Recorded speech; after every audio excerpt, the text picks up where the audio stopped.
제가 설교 계획이 없었던 마태복음 24장과 25장을 오늘 설교하는 이유가 있습니다. 세 가지입니다. 세 가지. 첫 번째는 종말에 대한 막연한 두려움 때문입니다. 제자 훈련을 하다가 종말에 대해서 느낌을 물어봤습니다. 어떤 생각이 드느냐.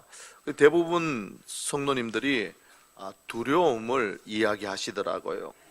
이 두려움은 실체가 사실 없습니다. 막연한 두려움이에요. 그래서 이 부분을 오늘 깨려고 합니다. 설교를 잘 기울여 들어주시길 바랍니다. 두 번째는 최근에 교회 앞에서 예배 끝나고 나가는 성도들 유혹하는 신천지 이단 때문입니다. 그들은 이만이라는 교주의 잘못된 요한계시록과 종말론을 배웠어요. 그들에게 유혹당했고 속았어요. 이단에 빠진 사람들입니다. 여기에 대한 경각심을 우리 성도들에게 불러일으키기 위해서 오늘 설교를 준비했습니다. 마지막 세 번째는 교회 성도님 중에 한 분이 친구가 이단에 빠진 것 같다고 하시면서 동영상이 포함된 문자를 하나 제게 보내줬어요. 그래서 제가 이제 몇 번 들어가서 봤는데 성경 해석이 너무 자의적이고 좀 잘못된 해석이 많더라고요. 급기야 2026년에 나팔절에 휴거가 일어난다고 그렇게 또 가르치더라고요. 이단이거든요. 네. 그래서 이 부분을 좀 성도들과 나누면서 우리 주님이 가르치신 종말, 재림을 바로 알고 제대로 준비하는 성도로 좀 세워야 되겠다 마음에 제가 설교를 준비했습니다. 오늘 설교의 목적은 분명합니다. 예수님이 가르치신 종말을 제대로 알고 그 재림을 바로 준비하는 겁니다. 이 부분을 여러분이 꼭 놓치지 말았으면 좋겠습니다. 자, 글자가 나왔는데 한번 예수님 한번 읽어볼까요? 함께 읽습니다. 예수님이 가르치신 종말을 제대로 알고 예수님의 재림을 바로 준비하는. 할렐루야. 네, 이 설교의 목적을 잘 이루었으면 좋겠습니다. 자, 예수님이 가르치시는 세상 끝날 종말 재림 안으로 한번 들어가 보겠습니다. 좀 전에 우리가 함께 본문의 말씀 읽었는데요, 예수님이 예루살렘을 향해서 보라 너희 집이 황폐하여지리라, 성전을 향해서는 돌 위에 돌 하나도 남지 않고 다 무너지리라 예언합니다. 제자들이 이 말을 듣고 궁금한 거예요. 도대체 언제 이 일이 일어날까? 또 그때 이런 일이 일어나면 혹시 그 앞에 무슨 징조라도 있을까? 궁금한 차에 주님께 묻습니다. 두 가지를 물어요. 주님, 성전 파괴가 언제 일어날까요? 또 하나, 두 번째는 주님이 재림하시는 세상 끝날, 그 끝날에는 무슨 징조가 있겠습니까? 예수께서 이 물음에 대한 답으로 마태복음 24장 4절로부터 25장 46절까지 두 장에 걸쳐 충분히 대답하십니다. 성전 파괴는요, 24장 4절로부터 35절 말씀까지 성전 파괴에 대한 가르침이고요, 36절로부터 25장 46절까지가 예수님의 재림에 대한 주님의 가르침입니다. 자, 이걸 기억하시고 오늘 두 가지를 한번 살펴보려고 합니다. 첫 번째, 예수님의 재림, 세상 끝날은 그 누구도 모릅니다. 예수님의 재림과 예수님이 다시 오시는 그 날 끝날은 아는 사람이 아무도 없습니다. 하늘의 천사도, 심지어 하나님의 아들이신 예수님도 모른다 선언하셨어요. 오직 한 분만이 아십니다. 우리를 창조하시고 지으신 아버지 하나님이시죠. 오늘 마태복음 24장 36절 말씀을 우리 함께 읽도록 하겠습니다. 함께 읽습니다. 그러나 그날과 그때는 아무도 모르나니 하늘의 천사들도 아들도 모르고 오직. 할렐루야. 자, 42절, 마태복음 24장 42절 말씀을 보셔요. 너희의 주가 임하는지, 어느 날에 너희 주가 임할는지 너희가 어떻게 한다고요? 알지 못한다 선언하셔요. 44절 말씀도 보셔요. 그날은 언제 오느냐? 생각하지 않은 때, 네, 사람들이 생각하지 못한 때에 인자가 임합니다. 그러니까요, 징조가 있을까요? 없을까요? 징조가 없습니다. 아무도 모릅니다. 아니, 목사님 징조가 없다고요? 아이고, 그거 잘못 알고 있는 건 아닙니까? 요즘 세상을 보셔요. 얼마나 흉흉합니까? 곳곳에 지진, 또 전쟁, 자연재해, 이단이 득세하는 걸 보면 지금이 바로 예수님이 곧 오실 때고 예수님이 오신다는 징조 아닙니까? 이렇게 묻고 싶은 분들이 있을 거예요. 제게 벌써 한 몇 분이 사인을 주셨어요. 이렇게 묻고 싶다고. 네. 하지만요, 이건 징조가 아닙니다.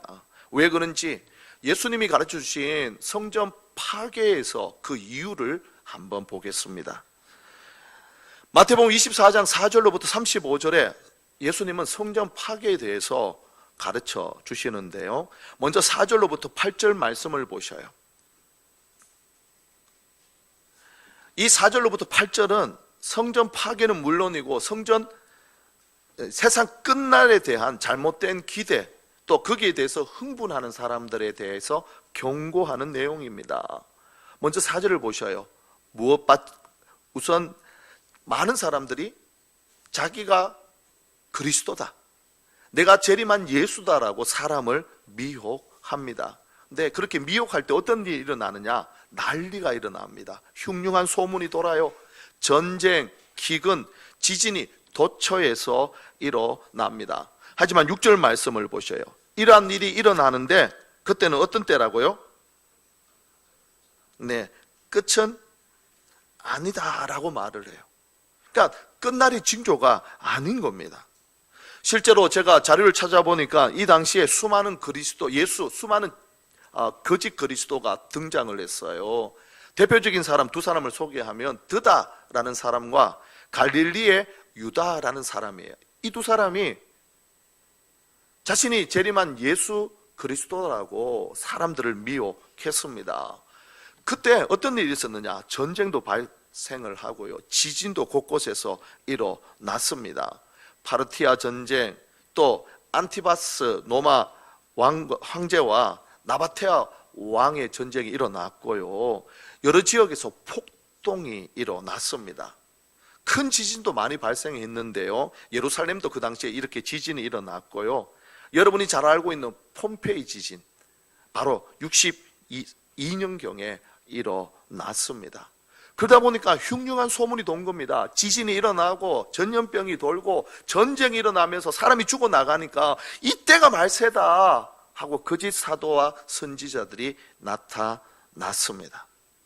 나타나서 뭐 했을까요? 사람들을 자기에게 모으고 돈 뺏고 땅 뺏고 자기 배 채우기에 발랐습니다.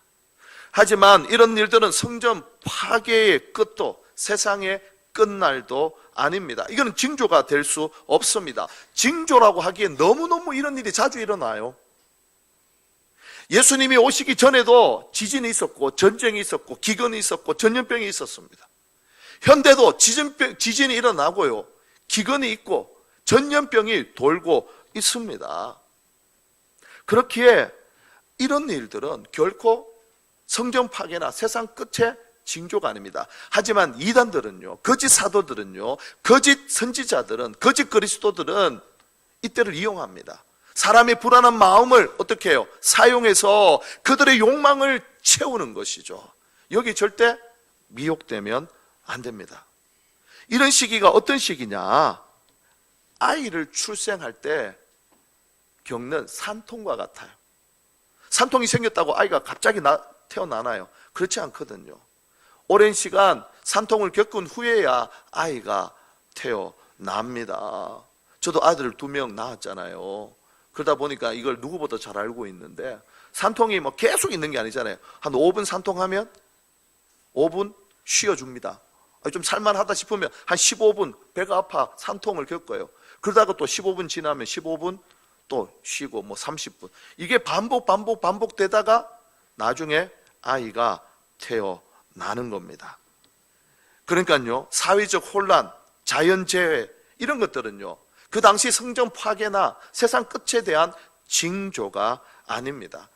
이런 것을 연관해서 세상의 끝날, 예수님의 재림의 날을 계산해서 맞춘다, 말도 안 되는 짓이죠.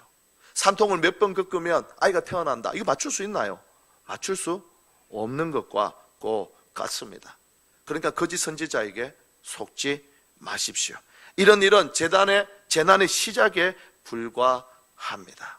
하지만 이단들은요, 이때를 잘 이용합니다.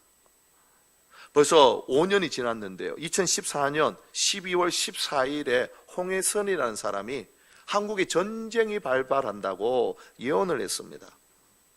그때 기독교가 수많은 사람들이 이 일을 카톡으로, 문자로 곳곳에 보냈어요. 저도 많이 받았고요, 우리 성도들에게도 받았고, 다른 교회 성도들에게도 많은 문자의 내용을 받았습니다. 근데 전쟁이 일어났나요? 일어나지 않았어요. 근데 이 사람 뭐라고 얘기를 한 줄 아세요? 전쟁이 일어났는데 미디어가, 신문이, 방송이 이걸 감추고 있다라고 거짓말까지 했어요. 심지어 50명을 추첨해서 미국으로 오게 하고, 전쟁이 일어나면 이 사람들을 미국 영주권을 주려고 조치까지 취했습니다. 그런데 여기 사람들이 미혹에서 넘어간 거예요. 여러분, 잊지 마십시오. 자연재해나 세상에 흉흉한 소문이 들 때 이게 세상의 끝이다, 아니라는 거예요. 속지 마세요. 미혹되지 마세요. 이건 재난의 시작에 불과합니다. 항상 어느 때고 있었던 일들이에요. 하지만 거짓 사도들은, 거짓 선지자들은, 거짓 그리스도는 이걸 이용해서 사람들을 미혹합니다. 절대 속지 마시기를 주님의 이름으로 축복합니다. 자, 그렇다면 성전 파괴가 이루어지는 진짜 징조가 어디에 있느냐? 15절로부터 28절에 나와요. 자, 먼저 15절 말씀을 보셔요. 눈에 들어오는 단어가 있죠. 선지자 다니엘이 말한 바 멸망에 가정한 것이 거룩한 곳에 선 것을 보거든. 이게 무슨 말이냐? 누가복음 21장 20절에 보니까 예루살렘이 로마 군대에 의해서 포위될 것을 예수님이 예언을 했어요. 이때가 되면 성전이 이제 무너진다. 너희는 이걸 보면 어떻게 하라? 무조건 도망을 가거라. 인내하고 버틸 일이 아니다. 군대가 예루살렘을 둘러싸면 이제 성전이 무너지는구나, 파괴되는구나. 짐 싸서 곧장 산속으로 도망을 가라. 이때 아이벤, 산모, 젖먹이는 갓난 아기는 도망도 치지 못한 채 죽음을 맞이할 것이다. 그 환란의 때가 얼마나 큰지 창조 이래로 이런 날이 없을 정도였다. 하지만 하나님께서 은혜를 베푸셔서 이 기간을 짧게 해 줄 것이다. 혹 집안에 중요한 물건이 있다고 그거 가지고 가려고 집 안으로 들어가지 마라. 보는 즉시 무조건 도망하라. 주님의 가르침이에요. 실제로 66년부터 70년까지 5년 동안요, 로마 군대가 예루살렘을 포위합니다. 그리고는 5년간 끊임없이 전쟁을 치러서 성전 돌 위에 돌 하나도 남지 않고 다 무너뜨립니다. 이때 누가 등장할까요? 거짓 그리스도와 거짓 선지자들이 또 등장합니다. 봐라, 어떻게 성전이 무너질 수 있느냐? 하나님이 천지를 창조하셨고 그 천지를 창조하신 하나님의 임재가 있는 성전이 무너졌다라는 건, 이건 세상의 끝이 왔다라는 거다. 그래서 내가 왔다, 내가 바로 그리스도다. 또 사람들을 미혹합니다. 이때도 역시 뭐예요? 속지 말라는 거예요. 이들은 그리스도가 광야에 있다, 그리스도가 골방에 있다, 그렇게 유혹을 합니다. 하지만 예수님의 재림은요, 그렇게 몰려오지 않아요. 아기 예수 때는 몰래 왔어요. 일부의 사람들에게만 예언되어졌고 밝혀졌어요. 하지만 예수님이 심판자로 오시는 재림의 때는 모든 사람들이 볼 수 있도록 오십니다. 할렐루야. 그렇게 속으면 안 되는 거죠. 자, 지금부터가 중요한데요, 29절로부터 31절 말씀이에요. 이 말씀을 읽으면 이건 예수님의 재림이야, 여러분이 그렇게 말할 겁니다. 아니에요. 성전 파괴예요. 같이 한번 읽겠습니다. 그날 환란 후에 즉시 해가 어두워지며 달이 빛을 내지 아니하며 별들이 하늘에서 떨어지며 하늘의 권능들이 흔들리리라. 그때 인자의 징조가 하늘에서 보이겠고 그때 땅의 모든 족속들이 통곡하며 그들이 인자가 구름을 타고 능력과 큰 영광으로 오는 것을 보리라. 그가 큰 나팔 소리와 함께 천사들을 보내리니 그들이 그의 택하신 자들을 하늘 이 끝에서 저 끝까지 사방에서, 할렐루야. 여기 29절로부터 31절의 언어는 묵시 언어입니다. 묵시 언어. 어떤 언어라고요? 묵시 언어예요. 묵시 언어는 뭐냐? 묵시 문학에서 나오는 그 단어들인데요. 한 나라가 멸망당하거나 또 세상이 망할 때 이런 언어들을 사용해요. 그리고 그 언어들이 어두워요. 이 구절을 자칫 세상 끝날 예수님의 재림에 묘사한 말씀처럼 보이지만 분명한 건 성전 파괴와 연관된 말씀입니다. 왜냐하면요, 일단 34절 말씀을 먼저 한번 보셔요. 34절에 내가 진실로 너희에게 말하노니, 이 진실로라는 말이 나오면 정말 중요한 거라는 단어예요. 말하노니 이 세대가 지나가기 전에 이 일이 다 일어나리라. 그러니까 여기서 말하는 이 세대는 누구냐? 지금 예수님에게서 이 말을 듣는 제자들이에요. 이 제자들이 죽기 전에 앞에 일어난 이 모든 일이 다 이루어진다, 이거예요. 만약 29절로부터 31절을 예수님의 재림으로 본다면 예수님 거짓말한 거예요. 제자들 다 죽었거든요. 이 말을 들었던 제자들이 살아있는 동안 이 일들이 반드시 이루어진다, 우리 주님 말씀하셨어요. 정말 그러한가? 우리가 한 절 한 절씩 살펴보면서 그 해답을 찾아보겠습니다. 먼저 29절 말씀입니다. 제가 앞에 스크린을 보셔요. 색깔을 제가 칠해서 29절, 네, 그 앞에 본문 말씀 말고요. 네, 좋습니다. 자, 같이 한번 읽어볼까요?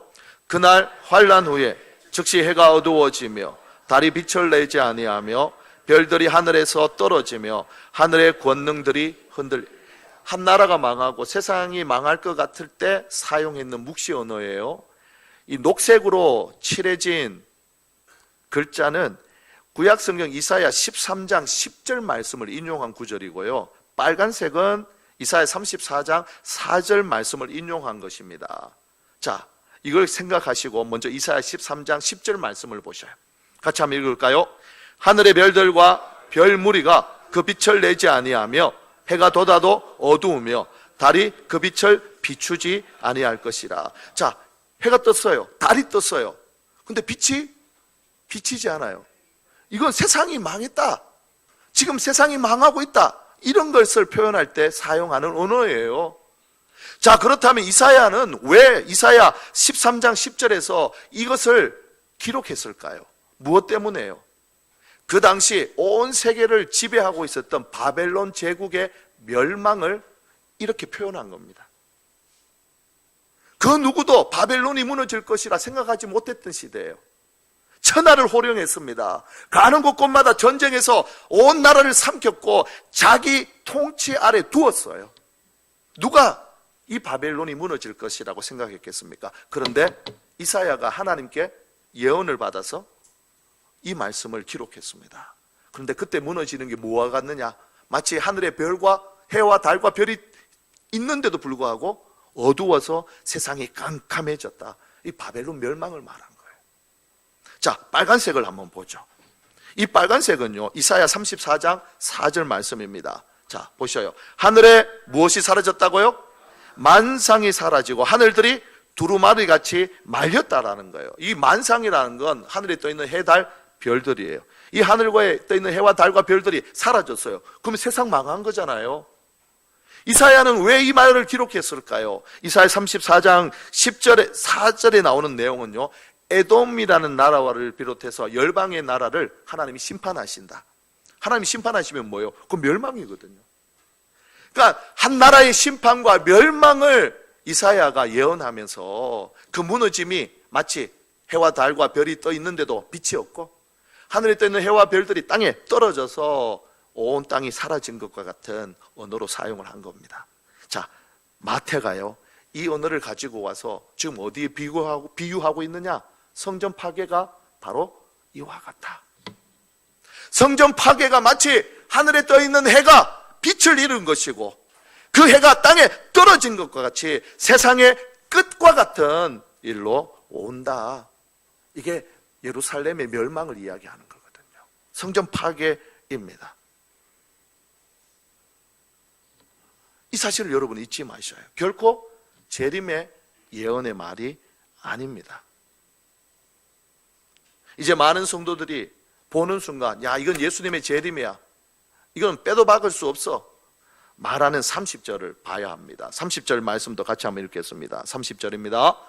그때 인자의 징조가 하늘에서 보이겠고 땅의 모든 족속들이 통곡하며 그들이 인자가 구름을 타고 능력과 큰 영광으로 오는 것을 보리라. 네, 하늘의 징조가 보입니다. 땅의 족속들이 통곡합니다. 그리고는 인자가 구름을 타고 오는 것을 사람들이 봅니다. 재림처럼 보이죠? 아니에요. 이게 재림 아니에요. 성전 파괴와 관련된 말이에요. 지금 성전이 무너졌다고 말하잖아요. 이 무너진 성전을 누가 심판했느냐? 로마 군병이 아니에요. 왕이신 예수 그리스도께서 노마를 사용하여, 노마를 도구 삼아 지금 성전을 파괴하고 예루살렘을 심판한 겁니다. 이걸 말하는 거예요. 30절은요. 자, 땅의 모든 족속들이 통곡했다라고 말하는데요, 이건 스가랴 12장 10절로부터 14절의 말씀을 인용한 거예요. 이때 보니까 통곡하는 사람들은 땅의 모든 족속이 아니에요. 이스라엘의 12지파입니다. 이스라엘 12지파. 이스라엘 12지파가 통곡하는 거예요. 예수님께서는 그 말씀을 인용해서 자신이 예루살렘 성을 멸망시키고 성전을 파괴할 때 그 모습을 보며 이스라엘 12지파가 통곡할 것이라고 예언한 겁니다. 그렇다면 예수님이 왕이 되셔야 되잖아요. 그죠? 왕이 되셔야 이걸 심판하실 수 있잖아요. 그 왕이 되는 왕의 등극식이 바로 인자가 구름 타고 능력과 큰 영광으로 오는 것을 본다라는 말씀이에요.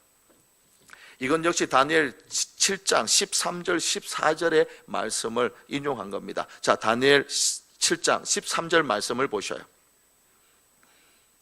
내가 또 밤 환상 중에 보니 인자 같은 이가 하늘 구름을 타고 와서 옛적부터 항상 계신 이에게 나아가 그 앞으로 인도되매. 자, 인자 같은 이가 구름을 탑니다. 구름을 타고 어디에서 어디로 가죠? 하늘에서 땅으로 오는 겁니까? 땅에서 하늘로 올라가는 겁니까? 자, 다시 한번 보셔요. 인자 같은 이가 하늘 구름을 타고 와서, 자, 하늘 구름을 타고 왔어요. 어디에서 어디로요? 하늘에서 땅인가요? 아니에요. 땅에서 타고 어디로? 하늘로 간 겁니다. 그걸 어떻게 아느냐고요?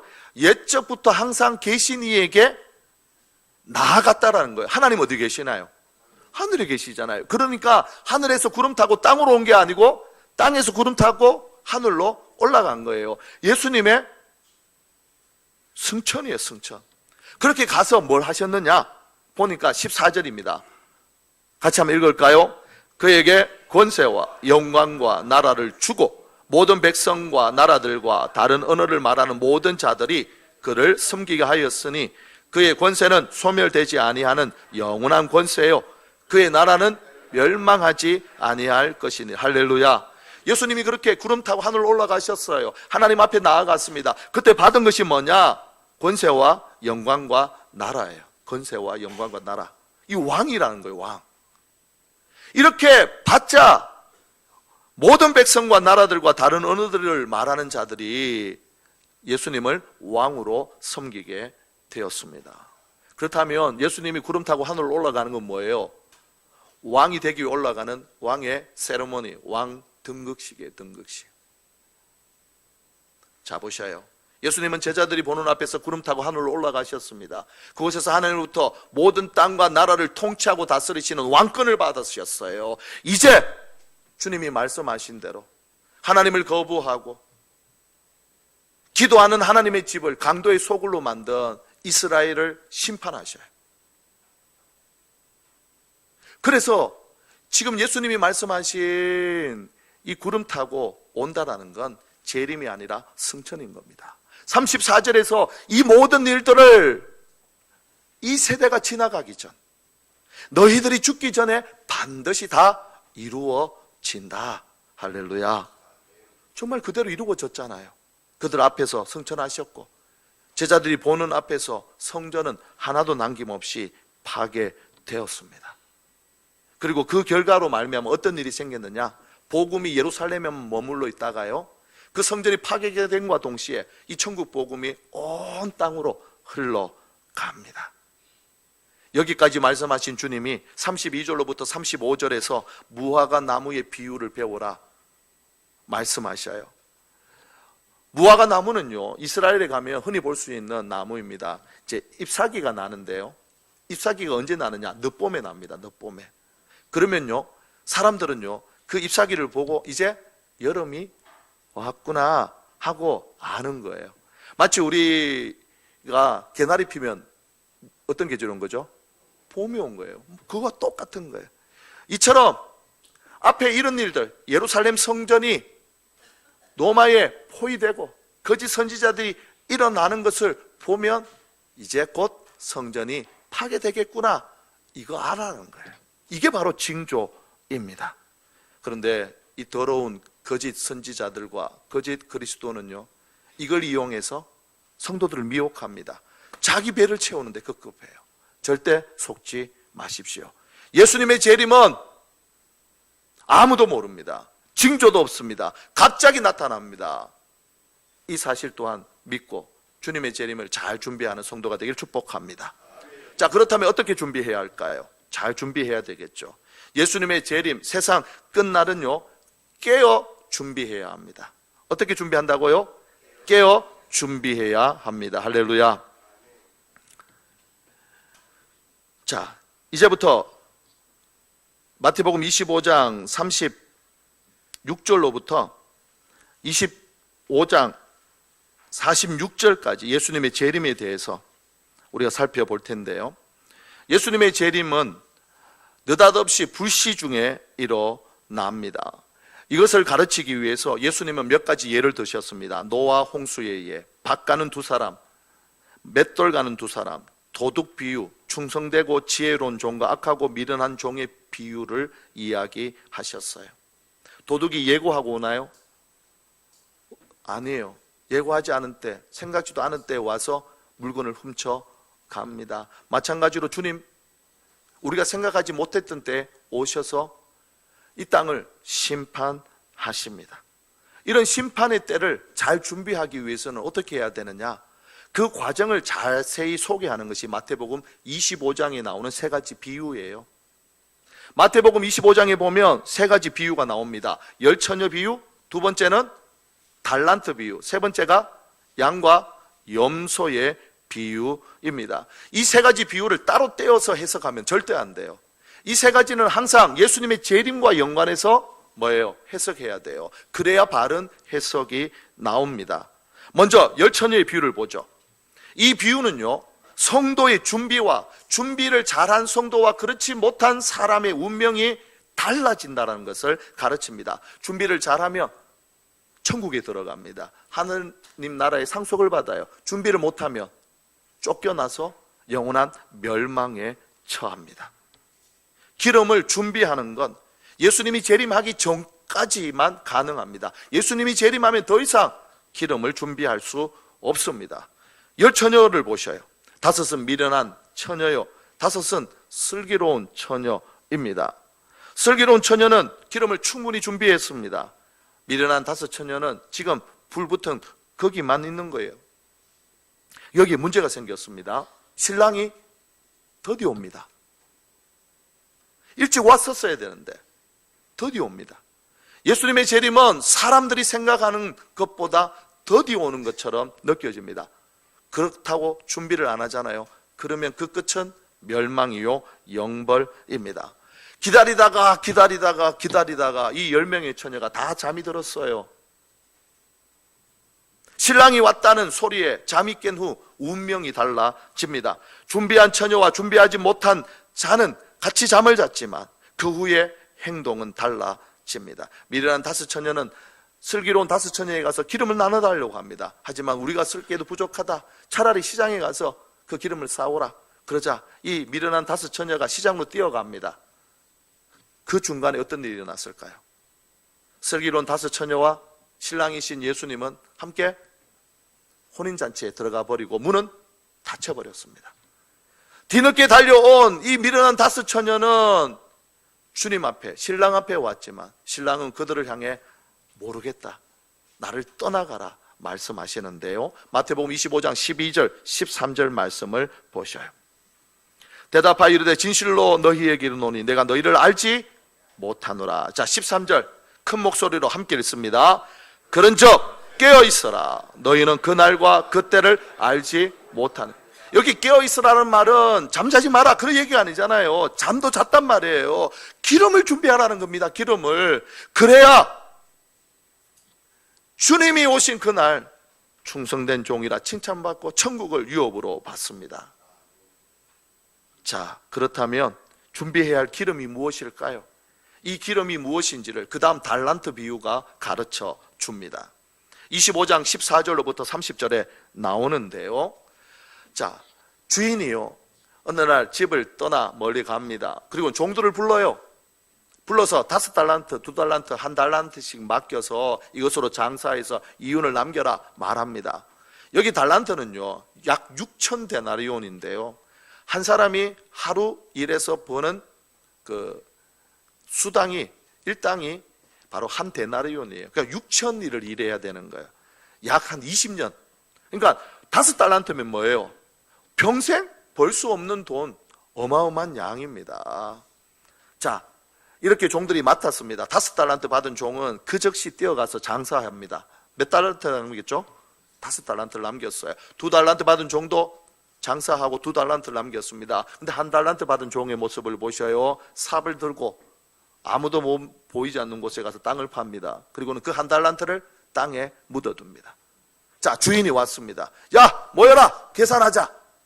그랬더니만 5달란트, 2달란트 받은 종들은 어깨를 으쓱거리며 주인 앞에 옵니다. 주인님, 주인님이 맡기신 달란트로 내가 장사해서 이렇게 5달란트, 2달란트 남겼습니다. 착하고 충성된 종아, 칭찬을 받아요. 하지만 1달란트 받은 종은 쭈삣쭈삣해 옵니다. 그리고는 1달란트를 주인에게 드립니다. 책망을 듣습니다. 예수님께서 이 1달란트 받은 종을 책망한 이유는요, 게을렀기 때문이 아닙니다. 주인을 잘 몰랐기 때문입니다. 오해했기 때문입니다. 자, 마태복음 25장 24절 25절 말씀을 보셔요. 1달란트 받은 자는 와서 이르되 주인이여, 같이 한번 읽어볼까요? 당신은 굳은 사람이라 심지 않은 데서 거두고 해치지 않은 데서 모으는 줄을 내가 알았으므로 두려워하여 나가서 당신의 달란트를 땅에 감추어 두었나이다. 보소서 당신의 것을 가지셨나이다. 이게 무슨 말일까요? 하나님은 전능하신 분이시잖아요. 하나님은 모든 걸 다 알고 계시잖아요. 내가 수고하지 않아도 우리 하나님은 모든 것을 다 이룰 수 있는 분이십니다. 그러면서 뭐예요? 자기는 아무것도 하지 않았습니다. 하나님이 알아서 다 하실까요? 하지만요, 30절에 이 종의 운명을 보셔요. 바깥 어두운 데로 쫓겨납니다. 구원에서 제외가 된 거예요. 주님의 재림을 준비하는 자, 그 사람은 깨어있는 자인데 어떻게 준비를 하느냐? 하나님이 주신 달란트를 적극적으로 사용하는 거예요. 투자하는 거예요. 그래서 하나님이 기뻐하시는 결과를 만들어내는 거예요. 이것이 바로 제대로 주님의 재림을 준비하는 성도의 모습입니다. 자, 그렇다면 어디에 투자해야 할까요? 어디에 이 달란트를 사용해야 할까요? 이걸 구체적으로 보이는 것이 마지막 3번째, 양과 염소의 비유입니다. 양과 염소의 비유에서는요, 예수님이 재림하자 이제 세상에 있는 모든 사람들이 나누어집니다. 오른편에는 양으로, 왼편에는 염소로. 오른편에는 예수님을 믿는 제자요, 또 성도요, 충성된 일꾼입니다. 반면에 왼편에 있는 사람은 주님을 따라다녔지만 예수를 믿는 게 아니라 무리로서, 악인으로서 따라다녔어요.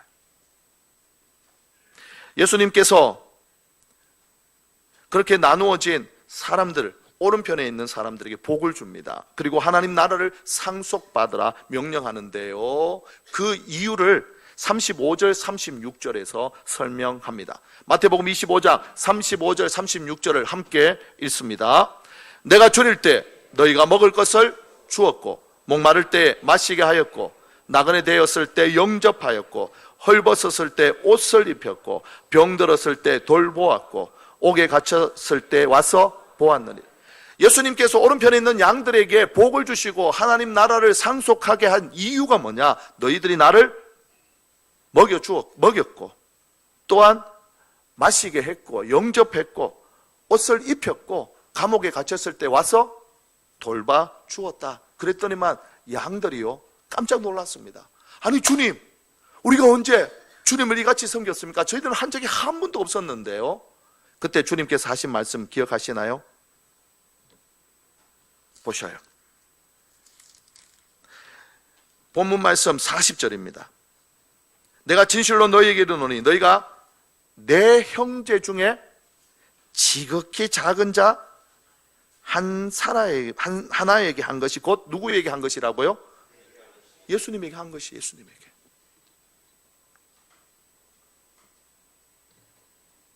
자, 왼쪽에 있는 염소들도 기대했지 않았겠습니까? 아, 예수님은 우리에게 무슨 복을 주실까? 하나님 나라의 유업을 얼마나 크게 주실까? 하지만요, 왼쪽에 있는 염소들에게는요, 영벌을 처하며 저주와 심판을 내립니다. 이유는요, 똑같아요. 예수님에게 먹이지 않았고, 마시지 않았고, 입히지 않았고, 돌보지 않았기 때문입니다. 그랬더니만 염소들도 길길이 날뜁니다. 우리는 주님을 한 번도 본 적도 없는데요. 그때 주님이 하신 말씀이 무엇이라고요? 여기 있는 내 형제 중에 지극히 작은 자 한 사람에게 하지 않은 것이 곧 나에게 하지 않은 것이다. 하나님이 주신 달란트, 하나님께서 예수님을 이 땅에 보내실 때 그 주님을 재림을 준비하는 준비가 무엇이냐? 그 달란트를 바로 지극히 작은 자 한 사람에게 사용하고 섬기고 사랑할 때 바로 이것이 주님의 재림을 준비하는 것입니다. 자, 그렇다면요, 예수님이 말씀하신 지극히 작은 자, 여기 있는 내 형제 중에 지극히 작은 자 한 사람, 이 사람은 도대체 어떤 사람일까요? 마태복음에서 여기 지극히 작은 자는요, 예수님의 제자들을 말합니다. 예수를 믿는 사람을 말합니다. 자, 마태복음 10장 42절, 마태복음 18장 6절, 10절, 14절 말씀을 보셔요. 또 누구든지 제자 이름으로 이 작은 자 중 하나에게 냉수 한 그릇이라도 주는 자는 결단코 상을 어떻게 해요? 잃지 아니하리라. 주님께 베푸는 사랑이니까요. 자, 마태복음 18장입니다. 누구든지 나를 믿는 이 작은 자 중 하나를 실족해 하면, 자, 10절 말씀이에요. 삼가 이 작은 자 중에 하나도 업신여기지 말라. 14절입니다. 이와 같이 이 작은 자 중에 하나라도 잃는 것은 하늘에 계신 너희 아버지의 뜻이 아니다. 이 작은 자가 어떤 사람이에요? 예수 믿는 사람이에요. 예수님의 제자입니다. 내 형제 중에 지극히 작은 자 한 사람에게 하는 것이 곧 예수님에게 한 것이에요. 이것 거꾸로 뒤집으면 어떤 말이 되나요? 그 사람에게 하지 않은 것은 뭐예요? 예수님에게 하지 않은 것이에요. 만약 그 사람을 향해 악한 일을 저질렀다, 그건 누구에게 한 거예요? 예수님께 행한 거예요. 그래서 우리는 말도 함부로 해서는 안 돼요.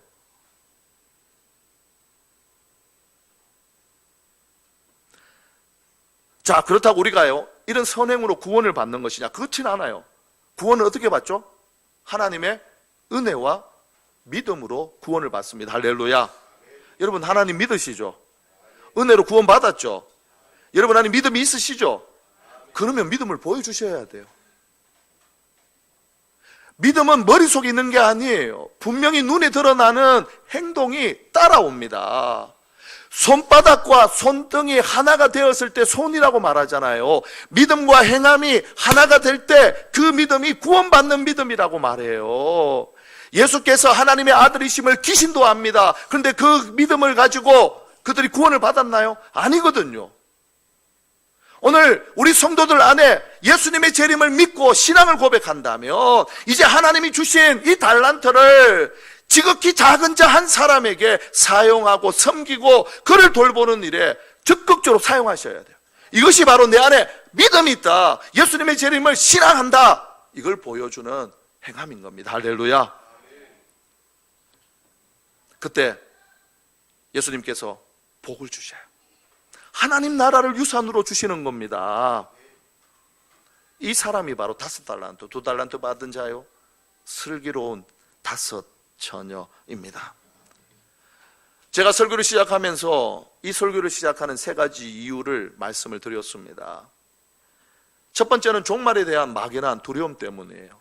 두려워할 일이 아닙니다. 재림은 나는요, 복을 받는 일이에요.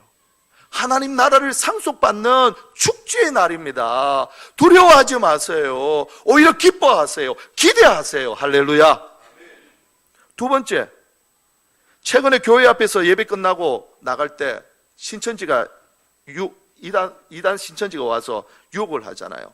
이들은요, 2단 사상에 빠진 염소예요. 1달란트 받은 사람입니다. 미련한 5 처녀예요. 멸망으로 가는 사람들입니다. 거기에 빠지면 안 되는 거예요. 3번째,